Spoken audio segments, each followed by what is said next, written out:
नमस्कार.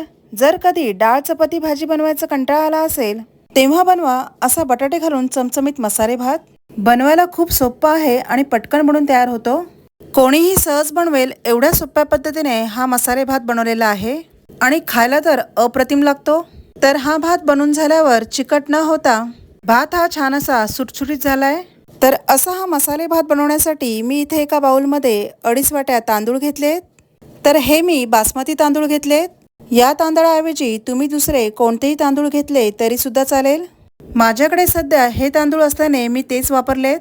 तर सुरुवातीला मी हे तांदूळ 2 ते 3 वेळा पाण्याने स्वच्छ धुवून घेणार आहे.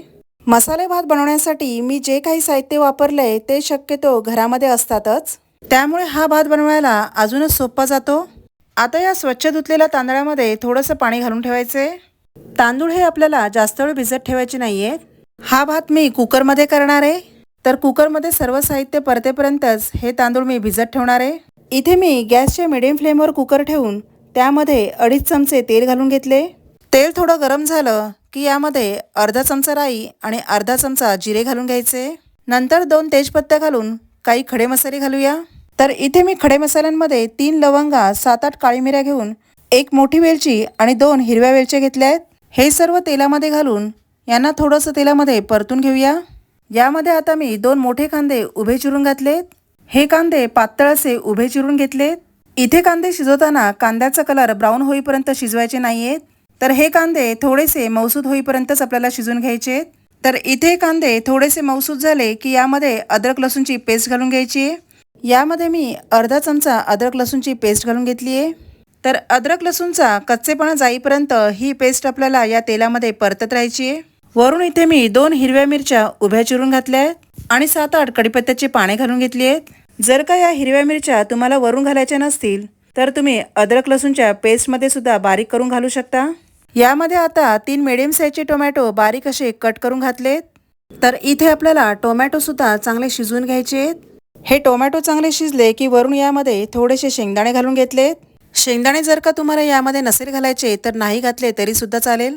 यामध्ये मी आता काही सुके मसाले घालणार आहे. तर इथे मी पाव चमचा हळद घालून अर्धा चमचा लाल मिरची पावडर घातली आहे.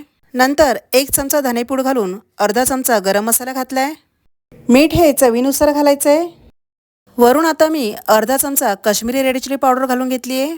आता यामध्ये कट केलेले 2 मोठे बटाटे घालून घ्यायचे. तिखटाचं प्रमाण हे तुम्हाला जेवढं तिखट हवंय त्यानुसार तुम्ही कमी जास्त प्रमाणात घालायचे. सर्व हे चांगलं मिक्स केल्यावर यामध्ये तांदूळ घालून घ्यायचे. तर तांदळामधलं सर्व पाणी काढून हे तांदूळ यामध्ये घालायचे.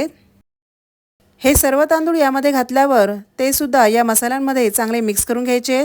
म्हणजेच हे तांदूळ आपल्याला 1 ते 2 मिनिटभर तरी चांगले परतून घ्यायचे. तर तांदूळ इथे छानपैकी परतून झालेत. आता आपल्याला यामध्ये पाणी घालून घ्यायचे. तर इथे पाणी घालताना जेवढ्या वाट्या आपण तांदूळ घेतलंय त्याच्या दुप्पट आपल्याला पाणी घालायचे. इथे मी 2.5 वाट्या तांदूळ घेतले, त्याच्या दुप्पट मी 5 वाट्या पाणी घालून घेतले. पाणी घालताना तुम्ही कोणते तांदूळ घेतले त्यानुसारच पाणी घालायचे. वरून आता बारीक चिरलेली कोथिंबीर घालून 1 चमचा तूप घालायचे.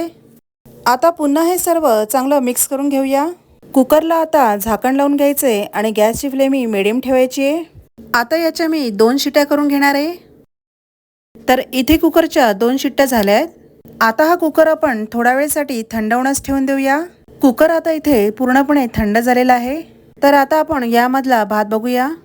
तुम्ही इथे बघू शकता भात इथे मस्तपैकी शिजलाय आणि भाताला रंग सुद्धा किती छान आलाय. वरून पुन्हा मी बारीक चिरलेली कोथिंबीर घालून घेतली आहे. भात आपल्याला चांगला असा मिक्स करून घ्यायचा आहे.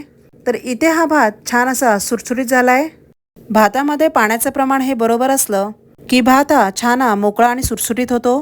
भाताला मी आता एका प्लेटमध्ये सर्व करून घेते. तर असा हा गरमागरम मसाले भात रायताबरोबर आणि पापडासोबत हा भात खाल्ला तर अजूनच चविष्ट लागतो. तर असा हा बटाटे घालून मस्त असा गरमागरम मसाले भात बनवून तयार झालाय. तर पुन्हा भेटूया अशाच एका छान अशा रेसिपीसोबत. धन्यवाद.